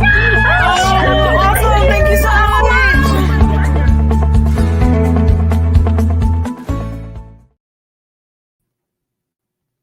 Gotta love those reactions. That's like some of the best parts of this. All right, Catherine and Carolyn, I'm going to let you both take it away with the third place winner in our established category. Okay, established category for third place, $2,500. Her Daily Bread. Oh my gosh. Oh my gosh. Oh my gosh. Oh gosh. Congratulations. Oh, you're going to get on the clip next year. This is good. This is amazing. Meg, I also want to let you know you won Best Hook and Most Creative Visuals, because the note there was, how can you compete with cookie art? Yeah, I agree. Oh my gosh. Thank you so much. Congratulations. Okay. And Carolyn, second place for $5,000. This was a crowd favorite. The Dance Studio. Oh, Megan. Hey, thank you. Yeah. Very Great. excited. Great. Thank Great you very job. much. We can't wait to come to Congratulations. Yeah. Go ahead. All right. And for first place, $10,000. Drum roll, please. Creative Canine Pet Services. Stop it. Oh my Are you happy? All those things you said you were going to do, now we want to see you do them. We'll be back again to check in on you in a few Well months. done. Oh my God. Thank you so much. Thank you, You, Consumers Doris Energy. Drain, the best coach ever. Oh my God. Thank you so much. You have no idea. This is totally going to change our business life. It's amazing. That's the idea. That's why you do it, right? Right. That's why you and the foundation does it every year. This changes lives. So thank you. Thank you so much. And I have to say thank you also to everybody watching. You know, this is nerve-wracking and it's hard to do, and you make it easy knowing that you're out there. Thank you to our sponsor. I can never say enough about the generosity and the support of Consumers Energy Foundation. It's fun to work with Catherine after all those years of working with Carolyn Bloodworth. If you enjoyed tonight, remember, there are 3 more of these coming up. So tune in next week, March 14th, for our Mid-Michigan competition. Thank you to Ellie Drain. She thanked everybody else, but the truth of the matter is that this all works so seamlessly because of her, and we really appreciate her. Those MWF staff members make this happen, and they do the work that really makes a difference in the lives of these entrepreneurs. So let's say a real big shout out to them, and thank you all for everything you do for Michigan Women Forward. Have a good evening, and we'll see you next week.